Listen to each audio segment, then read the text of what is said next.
I'm gonna make 2 videos today. It'll probably take me 2 days to upload them.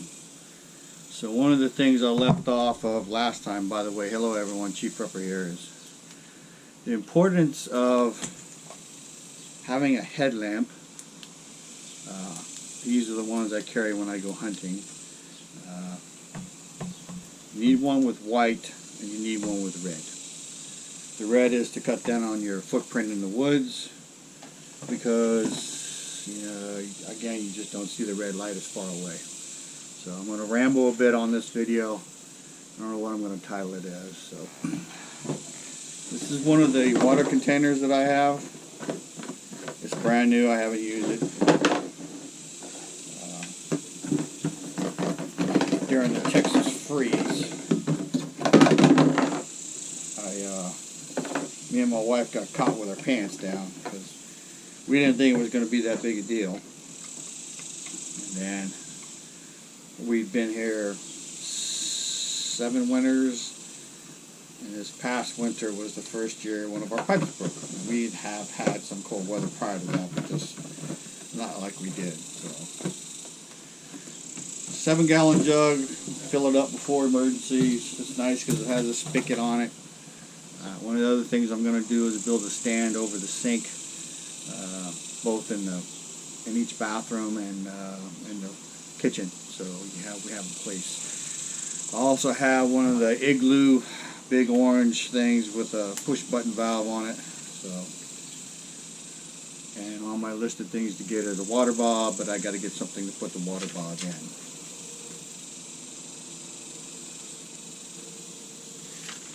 So, watched some videos recently, different fucking preppers. They were pretty squared away. So I got notes because I can't remember shit anymore. Oh, by the way, I was exposed to COVID probably last Friday, and then maybe again Monday, and then maybe again today. I don't know. My dad was exposed to somebody who was positive, and I've been around him. We both got tested Monday. We were both negative. Wednesday morning, I started exhibiting symptoms of badass fucking headache and a little cough and pain in the chest. Been taking it easy, so we'll see what happens. If my symptoms don't go away by Monday, I will probably go get tested again. So there are a multitude of issues cropping up. Crop issues, weather issues, possible war with China, herd issues for the cattle. You know, if you pay attention to the weather in Texas, we lost most of our citrus crop. All the palm trees in fucking Texas are dead with the freeze. They went all the way to the coast. Got bugs in here, and it's hot. So if you look at the drought out west, and you look at if there's any truth to some of the things I've seen on the prepper channels where they're culling the herds. And I can tell you that I did not take pictures, and I can't go back out right now because I'm self-isolating, but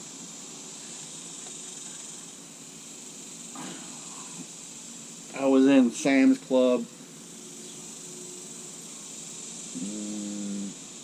Tuesday evening before I got symptoms. Doctor said if I don't have symptoms in a couple of days that I'm safe, so, but yeah, I'll deal with that. So we went into Sam's Club because that's the only night a week that my wife gets off early. And in the meat department, they had very, very, very sparse selection. 3/4 of the meat department was empty. And I was in Sam's Club down here in San Antonio on the southeast side, I-37 and Military. The commissary, which is the military version of a grocery store, has got holes in it, but it had plenty of meat. But it had different shortages. And then I also Tuesday went looking for something specific. It was called PX, Post Exchange, or like a Walmart's, and the aisle where they had lotion and suntan stuff was 3/4 empty.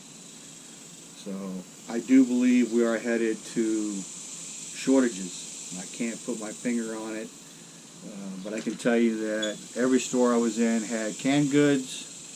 So buy what you can.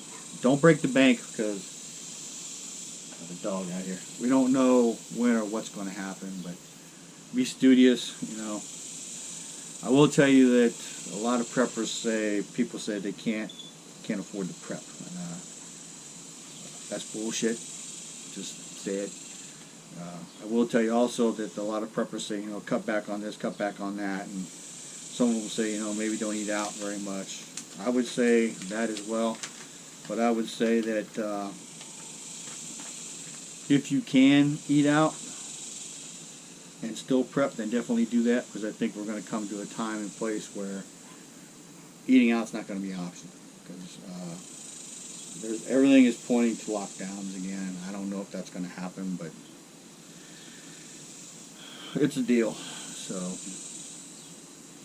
good news is my bike was picked up a week ago Wednesday. It's being delivered Tuesday, because I'm trying to not be around people, because if I have it, I don't want to give it to nobody. So $843 later, 2 new tires, 2 sets of brake pads up front, a new wheel bearing on the front. The wheel bearing exploded when I was riding. No, I didn't crash. So I'm getting ready to talk about something that I consider important. You're going to need to get to be mentally tough. There's a lot of things that come with prepping. I struggle with it a little bit, which is why I try to I've used the term meter it, or manage that stress. What I worry about right now is I won't have what I want on hand if, say, a hurricane comes through or a shift event happens. But because of thinking about stuff, which is one of the things becoming a prepper will force you to become a deep thinker, you will think about things. I recently bought a Blue Eddy EB240. I bought the package deal, and then I ordered the 30-foot extension cables, and I've tested it, but I got to make a rack at some point and then mount it to my roof. And I know that it will power my refrigerator and charge it during the day. What I don't know is, depending on the sunlight, if it will charge it for 6, 8, 10, 12 hours during the summer. Down here in Texas, we've had an unseasonably wet summer. Normally by now we're in the hundreds every day, and the ground is so hot the ground is drying out and cracking. And I'm not talking about a little crack, I'm talking about a crack 3 or 4 inches wide. So, but you got to figure out how to manage that stress. That's really, really important, because if you don't, it'll eat you up. So my happy place is riding my Harley, which I get back next week, thank goodness. I ride my wife's Harleys, but they're not the same. I also like to sit on my front porch and have an adult beverage now and again. So if you start down this path, don't be afraid too bad. I would say be aware. It's like having a poisonous snake in the room. You don't need to be afraid of it until it gets ready to bite you. You just need to be aware of it, where it's at, where you're at, what are you doing. So, canned goods like soup, vegetables, pasta are easily available. Buy them now. There was a news article, what's the day, Thursday, I think, Monday or Tuesday, said cyber attacks on 201 key pipelines. So that's a big deal. I mean, we had a pipeline shut down earlier in the year, and people running out of gas. So for all you fucking Russians, you need to understand something. If China tries to convince you to fucking gang up on us, you should understand one thing: we're going to fight you tooth and fucking nail. The second thing is, you need to understand that if you're foolish enough to think that, they will turn on your ass as soon as they're done with us. So I encourage you not to do that. Again, Russians, do not team up with China. Because if you do, all you're doing is spelling the end of your own fucking lifespan as a country. They will fuck you up just like you guys would fuck us up. But we will fight you tooth and nail. There is a gun behind every bush, literally. And we will shoot the officers and leaders first.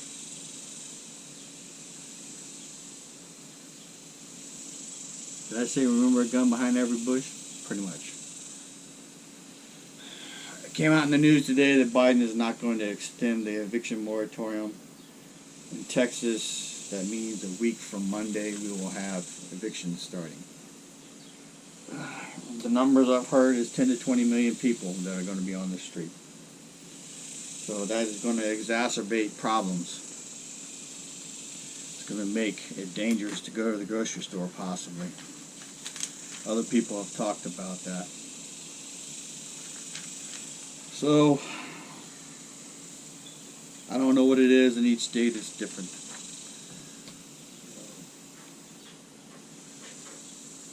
I'm going to do a second video today. I'm going to upload them. This one's a little over 10 minutes, right? Or 11 minutes right now. I'm going to show you my rucksacks and basically my backpacks, but I'm going to pull out 2 items that are specific and show you that, guys, that next. Real briefly, I'm going to move the camera.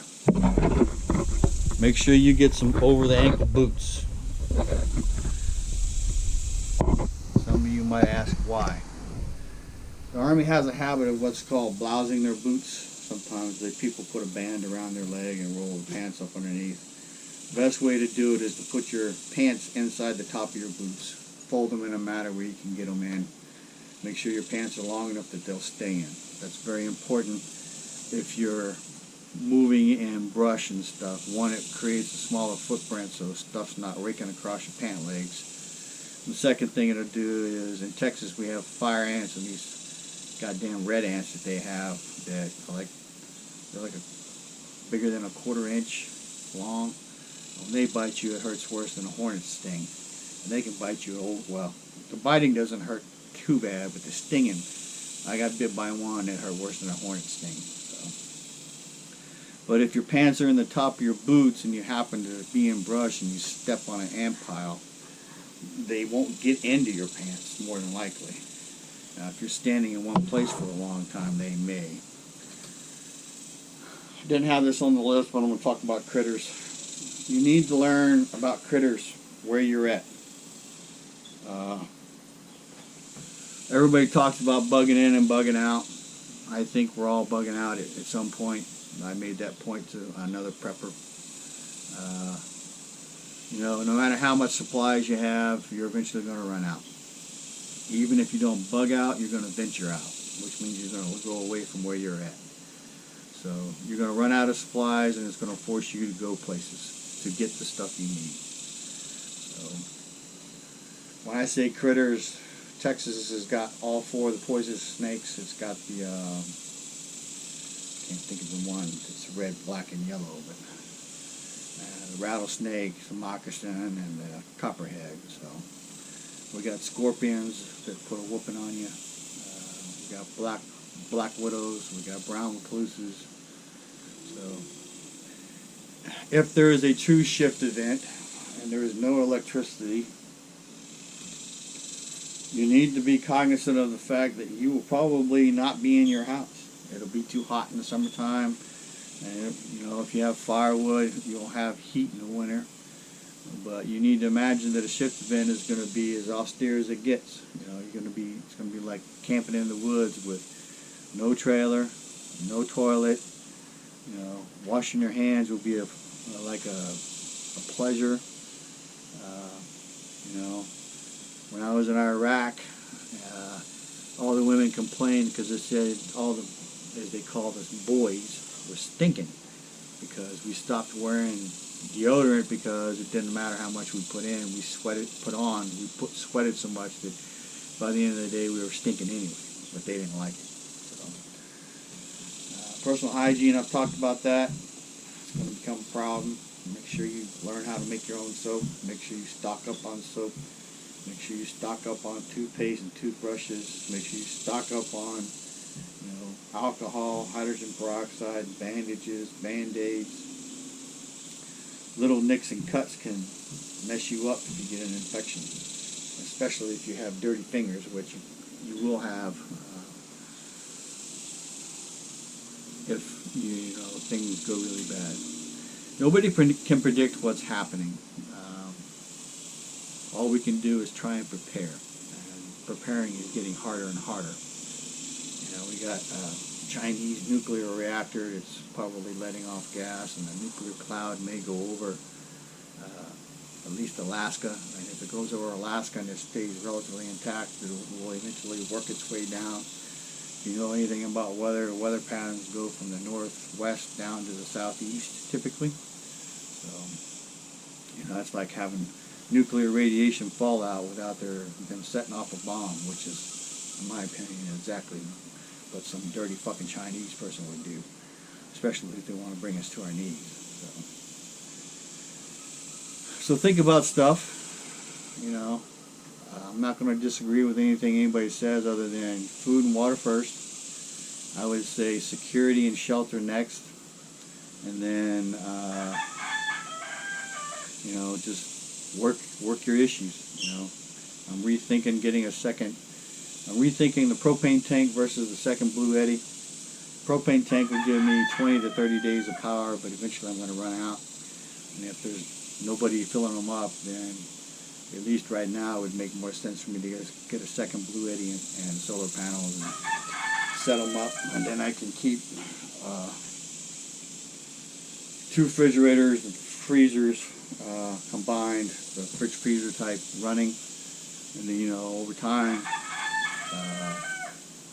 you're going to eat down what's in there. So having 2 on hand would allow me to run it 24 hours a day nonstop, and then also charge stuff. The headlights I showed you are rechargeable, which is important. So most of the flashlights I showed you were rechargeable, with the exception of the Gander Mountain ones. So the ability to have electricity and things that are operated by electricity will be key. So it is hot out here, by the way, and this lamp ain't helping. So anyway, Chief Prepper out.